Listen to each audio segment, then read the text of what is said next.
وما آتاكم الرسول فخذوه وما نهاكم عنه فانتهوا صدق الله مولانا العظيم وبلغنا رسوله النبي الكريم الأمين الصلاة والسلام عليك يا سيدي يا رسول الله وعلى آلك وأصحابك يا سيدي يا حبيب الله مولاي صل وسلم دائما أبدا على حبيبك خير الخلق كلهم يا أكرم الخلق ما لمن ألوذ به سواك عند حلول الحادث العممي منزه عن شريك في محاسنه فجوهر الحسن فيه غير منقسم وكلهم من رسول الله ملتمس غرفا من البحر أو رشفا من الكرم مولاي صل وسلم دائما ابدا على حبیبک خیر الخلق کلہم۔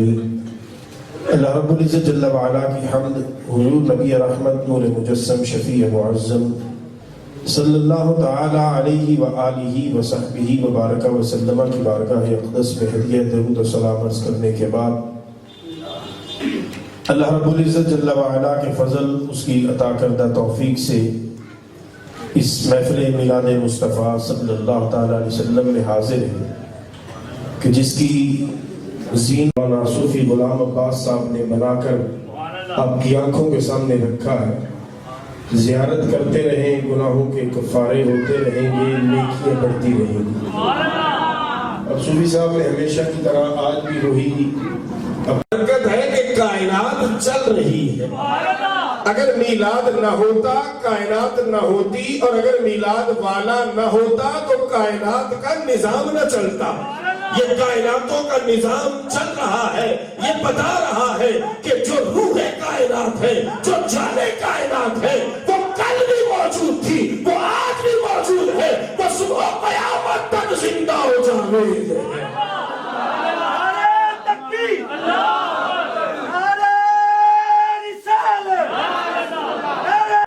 جن کو پتا ہوتا ہے کہ ہماری قیادت 2 نمبر ہے، وہ پھر ساری رات ان کے لیے ناچتے ہیں، تالیاں بجاتے ہیں، ان کا والہانہ جھوم جھوم کے استقبال کرتے ہیں۔ اور ہم کیسے عاشق بنے پھرتے ہیں جو اپنے نبی کے نام پہ سبحان اللہ نہیں کہہ سکتے؟ محبت سے کہیے سبحان اللہ۔ یہ میلاد والے کی برکت ہے، کائناتوں کا نظام چل رہا ہے۔ اور یہاں یہ بات بھی سمجھ لیجئے کہ رب نے یہ قاعدہ، یہ اصول دے دیا، جو محبوب دے اسے لے لو، جس سے محبوب منع فرما دے رک جاؤ۔ اگر میں آسان لفظوں میں آج کے زمانے اور حالات کو دیکھتے ہوئے اس کا ترجمہ بڑا سمپل کرنا چاہوں جو آپ کے دل و دماغ میں نقش ہو جائے، تو یہ آیا مقدسہ ریاست مدینہ کا نصاب ہے۔ مدینہ کی ریاست وہ ہوتی ہے جس میں نظام بھی آقا کا چلتا ہے، فرمان بھی پیارے مصطفیٰ کا چلتا۔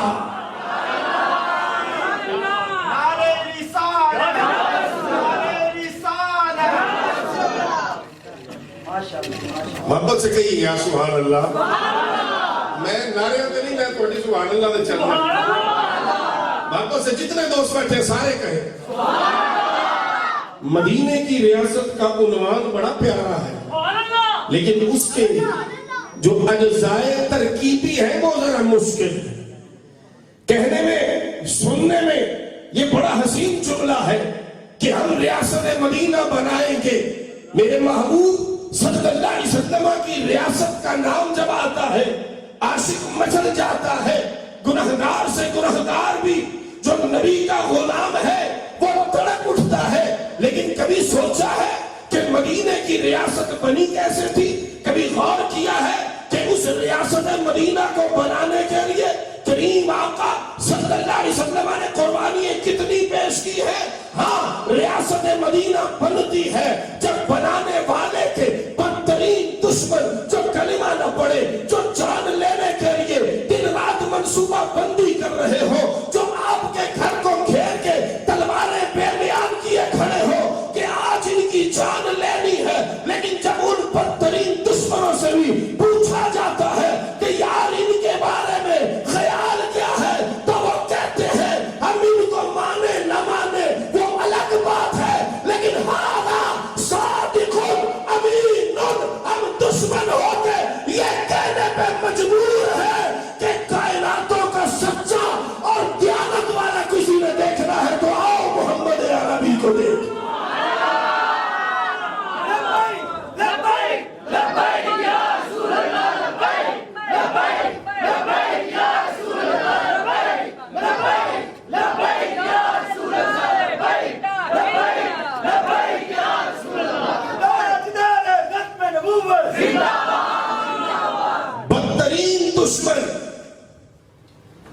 یہاں ہم جتنے بیٹھے ہیں اہل محبت میں بیٹھے ہیں.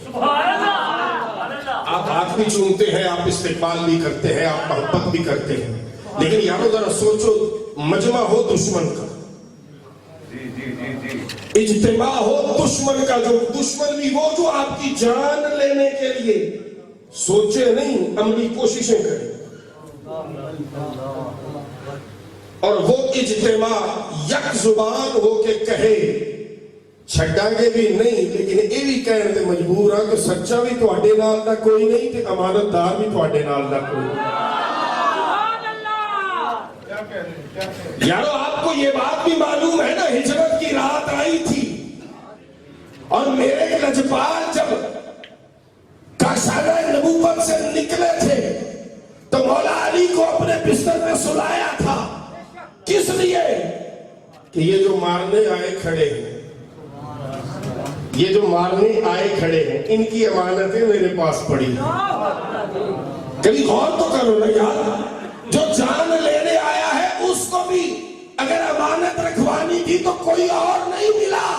اسے پتا تھا کہ اگر امانت محفوظ رہتی ہے تو یا محمد کے پاس رہتی ہے یا ان کے غلاموں کے پاس رہتی ہے. دشمن بھی یہ کہنے کو نہیں عمل کر کے دکھا رہے تھے.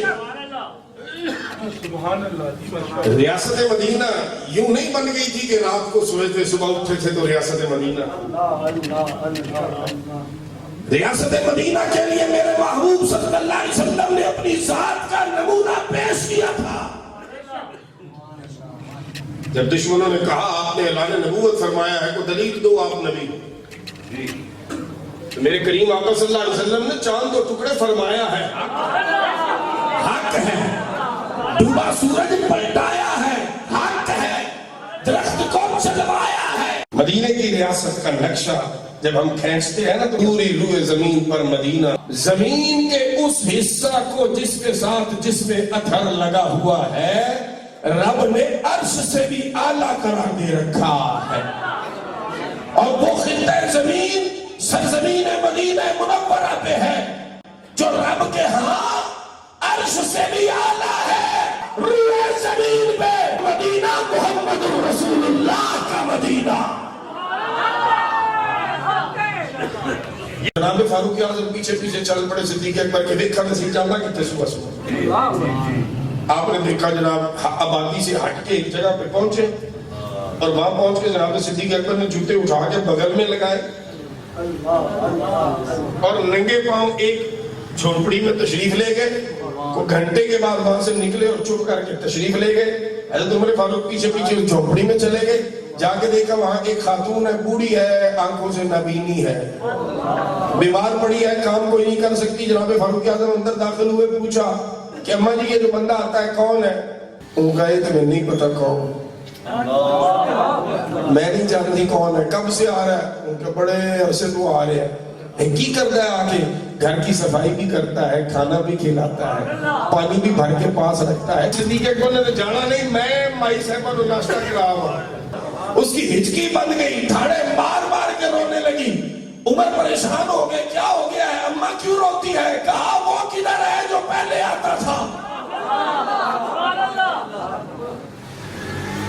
عمر پاک نے فرمایا آپ نبینی نہیں ہو؟ کہا نبینی.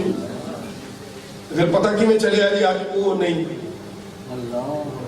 فرمایا پتہ ایسے چلا ہے کہ اس کو پتہ تھا میرے منہ میں دانت نہیں, وہ نوالا چبا کے میرے منہ میں ڈالتا تھا, آج بغیر چبائے نوالا آیا ہے. پتہ چل گیا ہے کہ وہ نہیں آیا. جناب فاروق اعظم نے کہا پھر روئی کیوں ہو؟ اس نے کہا روئی اس لیے ہوں کہ وہ بڑا پابند ہے, وہ نہ آئے یہ ہو نہیں سکتا. لہذا میرے دل نے کہا کہ وہ اپنے رب کے حضور حاضر ہو گیا.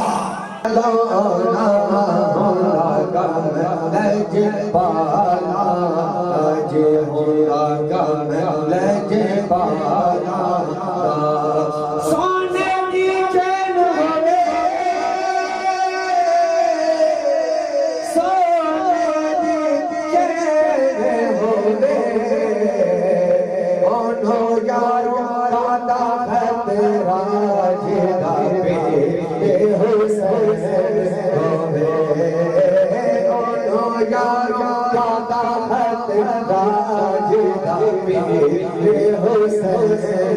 شکر کر شکر کر وہ